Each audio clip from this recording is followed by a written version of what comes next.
नमस्कार दोस्तों। स्वागत है आपका अपने यूट्यूब चैनल पर स्टूडेंट दुनिया। जैसा कि आप देख पा रहे हैं आज डेट हो चुका है 7। तो स्टार्ट करते हैं आज का अपना वीडियो। हमारा पहला क्वेश्चन है आईआईएससी का स्थापना वर्ष क्या है। तो आईआईएससी का जो स्थापना वर्ष है, इसका जो आंसर है वो है 1909। 1909 में जो है आईआईएससी की जो स्थापना की गई थी। अब ये क्वेश्चन ये उठता है यहाँ पे कि आईआईएससी है क्या। तो आईआईएससी की जो फुल फॉर्म है, आईआईएससी की फुल फॉर्म है इंडियन इंस्टीट्यूट ऑफ साइंस। क्या है? Indian institute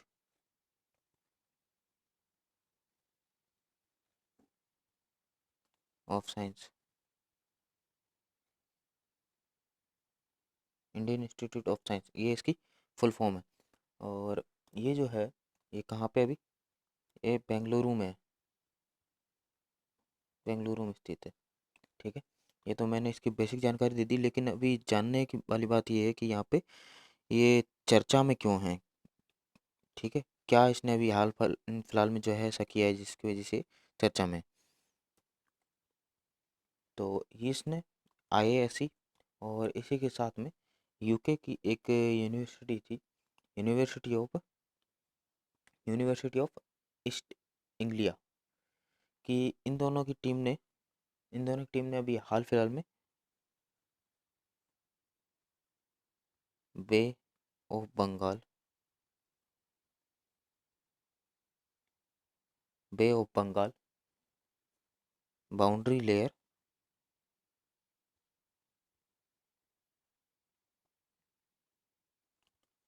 bay of Bengal boundary layer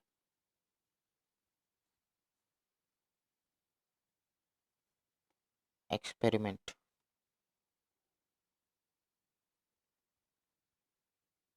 experiment जो है वो इन लोगों ने जो अभी एक इस पे काम किया है, bay of Bengal boundary layer experiment. तो इसमें जो है इन्होंने अभी एक मानसून के तहत, जब भी मानसून आने वाला है उस पे जो कटिबंधीय चक्रवातों और मौसम संबंधी जो जानकारी सटीक भविष्यवाणी करने के लिए एक ब्लू प्रिंट जो है वो ये तैयार कर रहे हैं, ब्लू प्रिंट। ठीक है। तो इसके बाद जो है ए, जैसा कि मैंने आपको एक नाम बताया था, bay of Bengal boundary layer experiment. ठीक है। तो इसको जो शॉर्ट में है वो वोबेल लिखेंगे, BOBBLE, ये इसको शॉर्ट में लिखेंगे, BBLE सॉरी। ठीक है। इसको अपन शॉर्ट में लिखेंगे ऐसा। तो ये जो है ये भारत और यूके की एक संयुक्त परियोजना है। और इस परियोजना का उद्देश्य जो है वो मानसून प्रणाली पर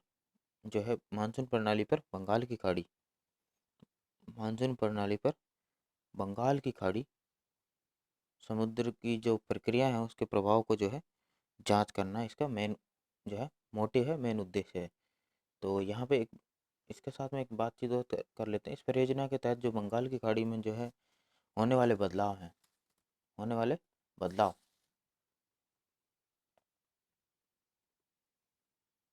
होने वाले बदलाव के की वजह से इनका जो अवलोकन किया जा सके उसके लिए इन्होंने दो जहाज दो जहाज 6 महासागरीय ग्लाइडर और 8 नाव, 8 जो है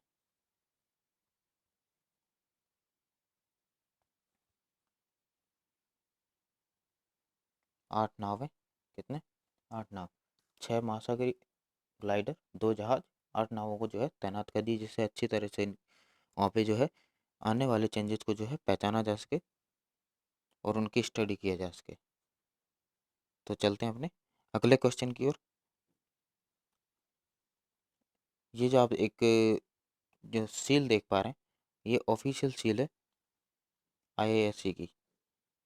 ठीक, जैसे यहाँ पे लिखा हुआ the official seal of IISc. तो चलते हैं अपने अगले क्वेश्चन की ओर।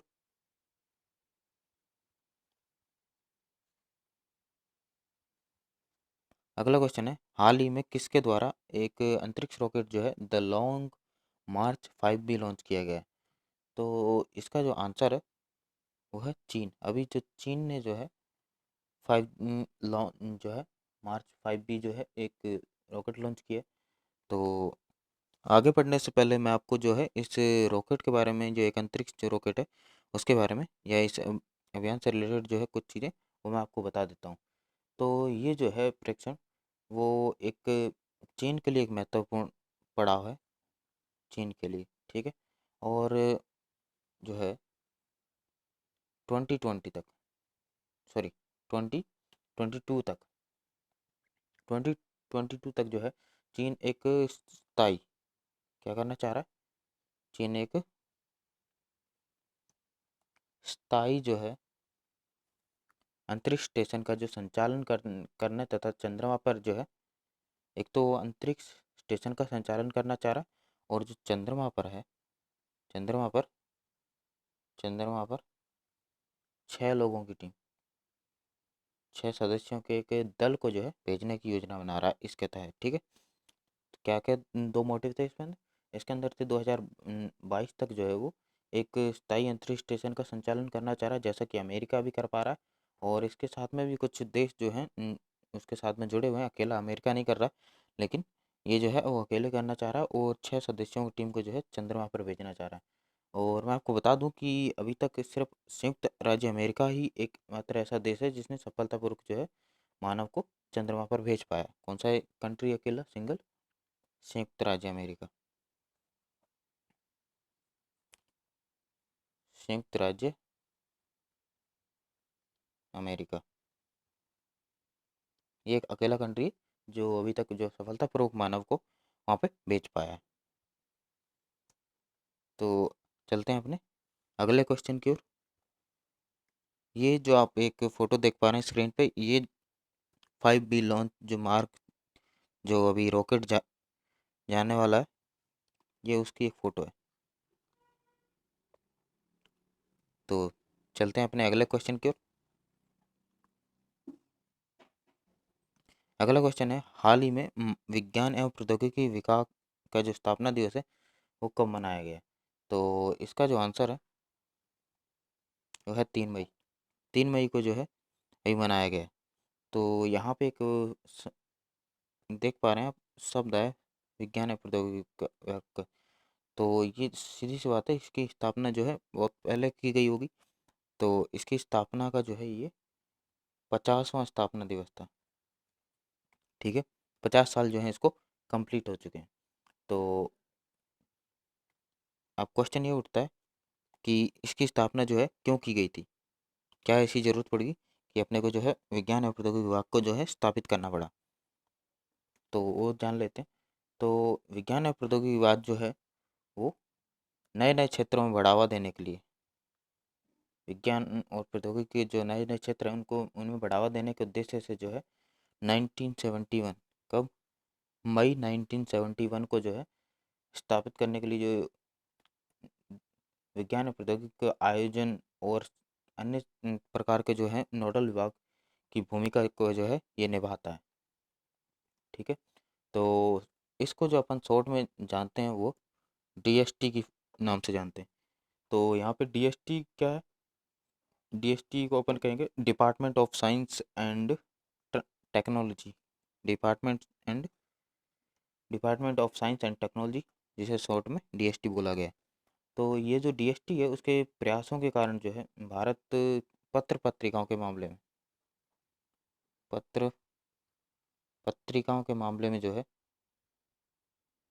इसका जो प्रकाशन की अगर बात की जाए तो ये चीन और चीन और अमेरिका, चीन और अमेरिका के बाद में जो है थर्ड स्थान पे है। कौन सा रैंक है?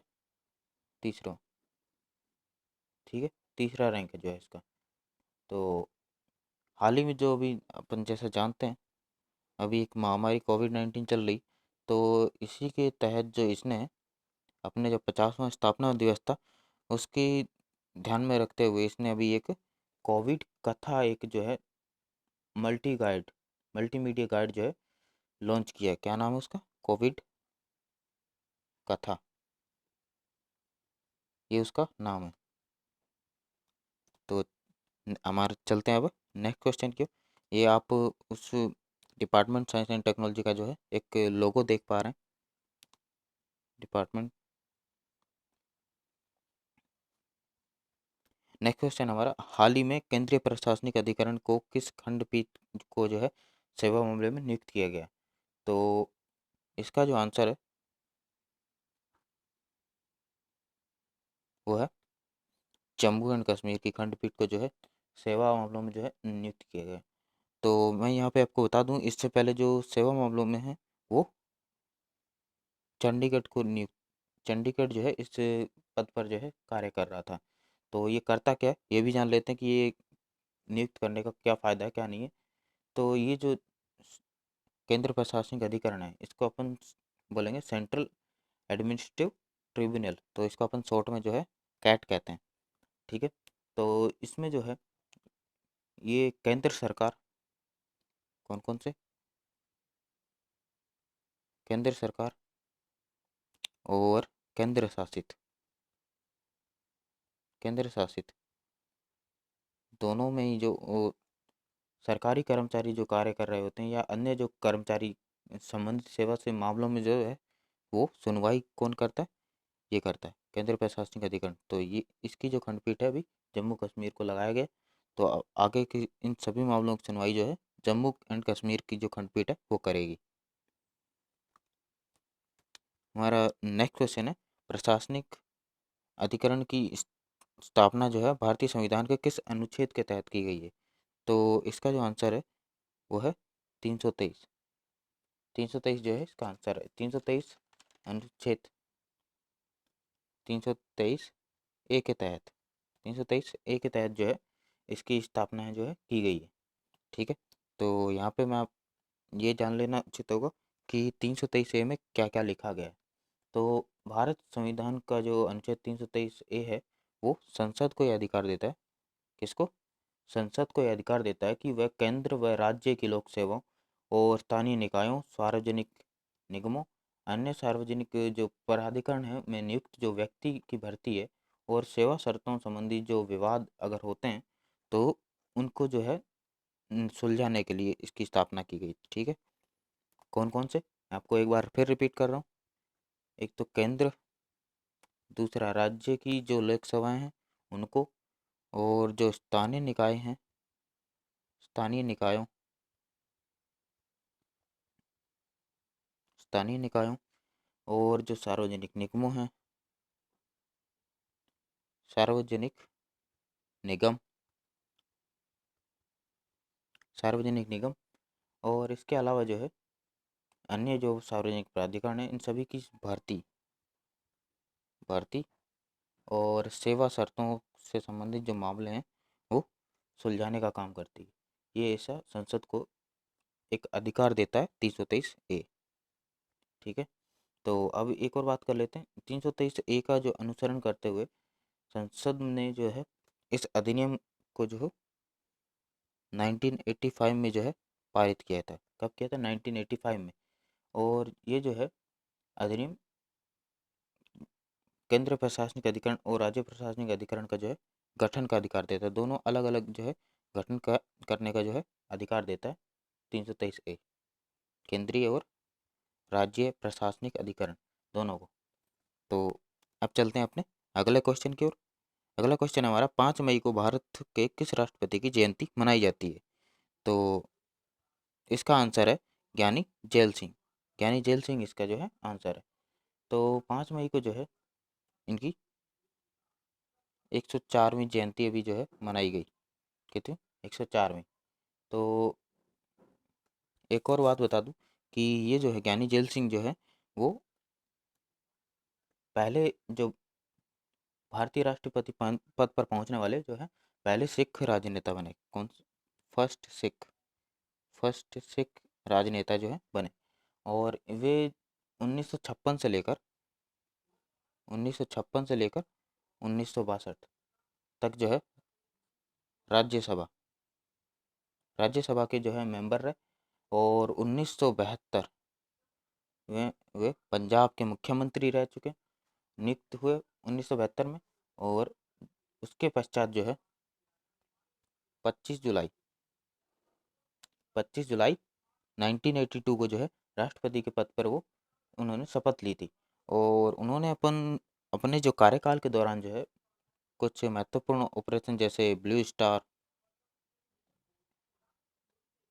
ऑपरेशन, और इसके अलावा जो है जो इंदिरा गांधी की हत्या हुई थी वो भी इनके कार्यकाल के दौरान जो है इन्होंने देखा है। तो इनकी जो मृत्यु है वो 25 दिसंबर 1994 25 दिसंबर 1994 को हुई थी। अब चलते हैं अपने अगले क्वेश्चन की ओर।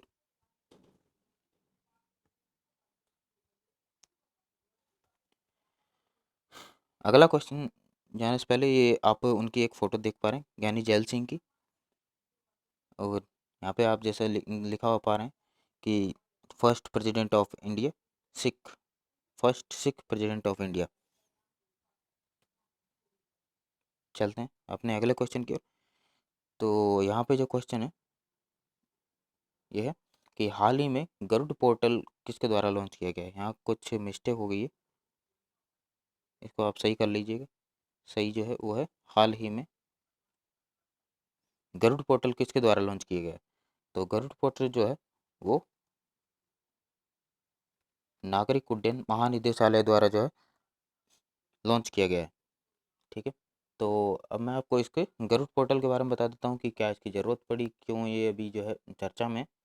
तो गरुड़ पोर्टल जैसा कि आप हिंदी में देख पा रहे हैं, इसको जो इंग्लिश में जो है कुछ ऐसा लिखेंगे। तो इसकी जो फुल फॉर्म बनेगी वो बनेगी government authorization for relief using drone. एक बार फिर रिपीट कर रहा हूँ, government authorization for relief using drones. ठीक है, ये जो है इसकी फुल फॉर्म बनेगी। तो और इसको जो है अभी कोविड-19 जो भी महामारी चल रही है उससे निपटने के लिए जो है, उससे मुकाबला के लिए जो ड्रोन संचालित केंद्र हेतु जो है छूट प्राप्त करने के उद्देश्य जो है ये राज्य संस्था को जो है सहायता करेगा। अब हमारे अगला क्वेश्चन है, ये एक आप फोटो देख पा रहे हैं, हमारा नेक्स्ट क्वेश्चन है कार्ल मार्क्स की जन्म तिथि है। तो इसका जो आंसर है वो है ऑप्शन नंबर 4, 5 मई। तो जानने वाली बात यहाँ ये है कि ये कार्ल मार्क्स कौन थे, क्यों ये जो है किस लिए जाने गए, क्या इन्होंने किया, उसके बारे में मैं आपको बता देता हूँ। तो कार्ल मार्क्स जो है एक जर्मन दार्शनिक, अर्थशास्त्री अर्थशास्त्री इसे अपन इंग्लिश में इकोनॉमिस्ट कहते हैं, इतिहासकार इतिहासकार इसके अलावा राजनीतिक सिद्धांतकार, समाजशास्त्री और पत्रकार, वैज्ञानिक समाजवाद के जो जनक हैं वो कार्ल मार्क्स को माना जाता है। इन सबके जो जनक है वो कार्ल मार्क्स को माना जाता है। ठीक है। तो 19वीं सदी में इन्होंने काफ़ी कुछ लिखा था। कब? 19वीं सदी में काफ़ी कुछ लिखा, जिसमें दो जो हैं कृतियाँ वो कुछ मतलब बहुत ज़्यादा प्रसिद्ध है, इनको करोड़ लोगों ने जो है पढ़ा। और उनका जो है उनके जीवन पर, राजनीतिक आर्थिक जीवन पे काफ़ी प्रभाव जो है उसने डाला। वो दोनों जो है मैं कृतियाँ जो है वो मैं आपको बता दे रहा हूँ। पहली जो है वो थी कम्युनिस्ट कम्युनिस्ट घोषणा पत्र कम्युनिस्ट घोषणा पत्र। और जो दूसरी थी वो थी दास कैपिटल दास कैपिटल, ये इसके दूसरी थी। ठीक है। तो इसके अलावा जो है ये जो कम्युनिस्ट घोषणा पत्र जो था वो, और अन्य लेख जो थे वो कार्ल मार्क्स ने जो पूंजीवाद समाज में जो वर्ग वर्ग संघर्ष जो चल रहा था उसके ऊपर बात की थी। वर्ग संघर्ष जो चल रहा था उसके ऊपर बात की, और किस प्रकार जो है संघर्ष में सवैरा वर्ग जो है वो पूरी तरह दुनिया के बुजुर्गों को वर्ग को हटाकर जो सत्ता प्राप्त कर लेगा, और इसके अलावा कार्ल मार्क्स जो है वो बच्चों की शिक्षा पर बहुत जोर देते थे, मतलब बच्चों को स्कूल भेजने की वकालत करते थे। किस समय? जब जो है बाल श्रम बहुत जोर पे था। बाल श्रम, बाल श्रम अपने पूरे जोर पे था उस समय, जो है कार्ल मार्क्स जो है बच्चों को अपने उनको जो है स्कूल भेजने की वकालत किया करते थे। तो कार्ल मार्क्स बच्चों को स्कूल भेजना चाहते थे, न कि काम पर। कहाँ भेजना था? न काम पर नहीं भेजना चाहते, उनका मानना था कि इस बच्चों को जो है स्कूल जाना चाहिए। तो कार्ल मार्क्स का मत था कि यदि समाज में कोई व्यक्ति गलत है और आप या अथवा आप अगर ऐसा महसूस कर रहे हैं कि किसी के साथ अन्याय या भेदभाव हो रहा है, तो हमें उसका जो है व्यक्ति का जो है विरोध करना चाहिए। और आलोचकों की बात करें, इनके जो आलोचक हैं वो मानते हैं कि ये इनके विचार जो हैं वो पर्यावरण को बिल्कुल महत्व नहीं देते थे। किसको महत्व नहीं देते थे? पर्यावरण को बिल्कुल महत्व नहीं देते थे, ऐसा इनका आलोचक का मत था। ठीक है, तो अब चलते हैं अपने अगले क्वेश्चन की ओर।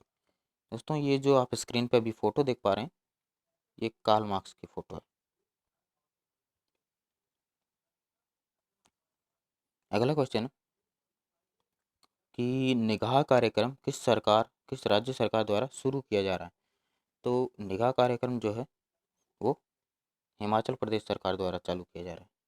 तो इस निगाह कार्यक्रम के तहत जो है क्या क्या चीज़ें हैं और इसकी क्या ज़रूरत पड़ेगी, वो मैं उसके बारे में आपको बता दूं। तो निगाह कार्यक्रम के तहत जो है एक कार्यक्रम शुरू करने का विचार कर रही है अभी तक, और जो है इसके तहत उन लोगों के परिवारों को, किसको? परिवारों को जो है जागरूक किया जाएगा, जागरूक किया जाएगा जो देश के जो है अन्य हिस्सों से जो है राज्य में आ रहे हैं। जैसा कि आप जानते हैं अभी कोविड-19 बीमारी चल रही है, तो जो अदर स्टेट से जो हिमाचल प्रदेश की ओर जा रहे हैं, तो उन सभी परिवारों को जो है जागरूक किया जाएगा इस कार्यक्रम के तहत, निगाह कार्यक्रम के तहत। तो यहाँ पे ये जो है सोशल डिस्टेंसिंग जैसे मानकों को प्रभावी ढंग से जिससे जो है लागू किया जा सके। और इसके अलावा जो है निगाह कार्यक्रम के तहत सामाजिक दूरी बनाए रखने के लिए के बारे में जो है जागरूकता फैलाने के लिए इसके अंदर जो है आशा और आंगनवाड़ी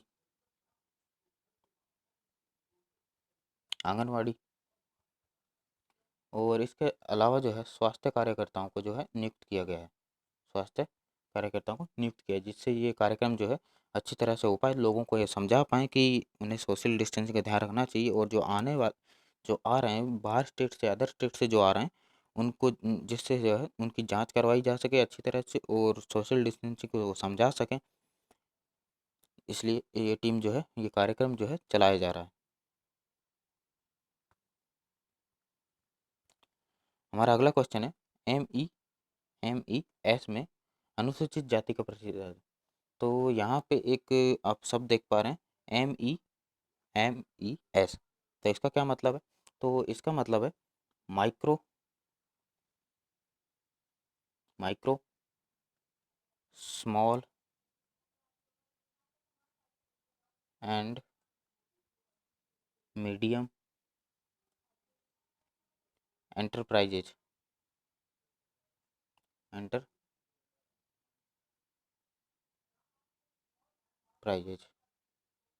दोस्तों, आप एक यहाँ पे इसको जो है थोड़ा सही कर लेंगे। यहाँ पे ये MSME है, ठीक है, ई की जगह एस है। तो इसकी फुल फॉर्म क्या होगी? Micro small and medium enterprises. ठीक है, हिंदी में अपन इसको सूक्ष्म, लघु, मध्यम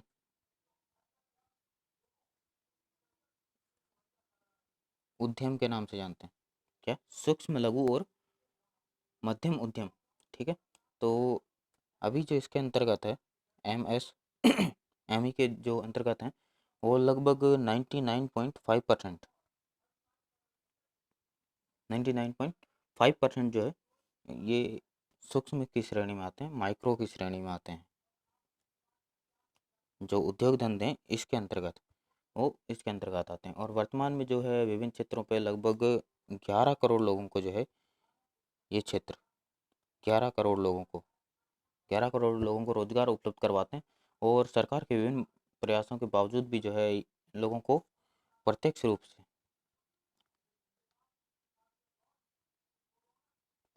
से जो है बैंकिंग की क्षेत्र से दूर रहना इस क्षेत्र के लिए संकट का कारण जो है बना हुआ है। और वर्तमान में जो है लगभग 66% जो उद्यम है वो समाज के निचले वर्ग से जुड़े जो लोगों द्वारा जो है संचालित किया जा रहा है। और इसमें जो है 12.5% अनुसूचित जनजाति, जैसा कि मैंने क्वेश्चन पूछा, और 4.1% जो है अनुसूचित जनजाति, सॉरी 12.5% जो है वो अनुसूचित जाति, और इसके अलावा अनुसूचित जनजाति का जो है वो 4.1% है, और अन्य पिछड़ा वर्ग का जो है 49.7% है। और अगर हम टोटल की बात करें तो टोटल में जो है 80% पुरुष हैं और 20% जो है महिलाएं हैं। ठीक है। अगर इसकी भौगोलिक दृष्टि से बात की जाए तो लगभग 7 राज्य जो हैं वो 50% जो M E M S M E को जो है वो स्थित हैं। 7 राज्यों में 50% स्थित हैं, जिसमें यूपी के अंदर जो है 14%, पश्चिम बंगाल पश्चिम बंगाल पश्चिम बंगाल में जो है वो 14%, और तमिलनाडु के अंदर 8%, महाराष्ट्र के अंदर 8%, कर्नाटका के अंदर 6%, और बिहार के अंदर जो है 5%, आंध्र प्रदेश के अंदर 5%। तो ये कुछ राज्य हैं और उनके मैंने परसेंटेज जो है आपको बताया। ये टोटल जो 7 राज्य थे ये 50%, टोटल कितना 50% जो है लघु सूक्ष्म और जो है अपना मध्यम उद्योग जो है इनको ये सिर्फ 7 राज्य जो है समाये हुए हैं। अगला क्वेश्चन है, सामान्य बीमा परिषद का गठन जो है वो कब किया गया था? तो सामान्य बीमा का जो गठन है वो 2001 में किया गया था। तो अब बात उठती है कि ये जो सामान्य बीमा गठन है वो क्या है और क्यों है, इसके बारे में भी जानकारी ले लेते हैं अपन, क्या करता है। तो सामान्य बीमा न्यायिक जो है और विकास प्राधिकरण द्वारा जो 2001 में जो है इस बीमा अधिनियम की 1938 एक्ट की धारा जो है 1938 एक्ट की धारा 64C, इसके तहत जो है इसका गठन किया गया था। वापस बता देता हूँ, बीमा अधिनियम 1938 की जो धारा है 64C, उसके तहत इसका गठन किया गया था। और इसको जो है अपन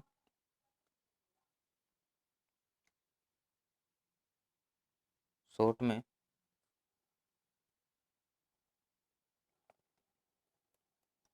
जो है अपन जानेंगे जो भी है। तो इसके अलावा जो है ये करता क्या है, तो ये जो है बीमा उद्योग के बीच में एक बहुत महत्वपूर्ण कड़ी का काम करता है बीमा उद्योग। ठीक है। बीमा उद्योग के बीच में और तथा ये जो है सरकार एवं उद्योग के बीच में जो मुद्दे हैं उनका बीच में जो है समन्वय समन्वय बैठाने का भी, स्थापित करने का जो है कार्य करता है। ठीक है। तो चलते हैं अपने अगले क्वेश्चन की ओर। अगला क्वेश्चन हमारा, सरफेसी अधिनियम जो है कब लाया गया? तो सरफेसी अधिनियम जो है वो 2004 में लाया गया था। ठीक है। 2004 में लाया गया था। तो अब यहाँ पे एक शब्द जैसा कि आप देख पा रहे हैं, सरफेसी अधिनियम था क्या, वो थोड़ा सा जानने की कोशिश करेंगे। सरफेसी अधिनियम अर्थात इसकी जो फुल फॉर्म है, सरफेसी को अपन लिख पाएंगे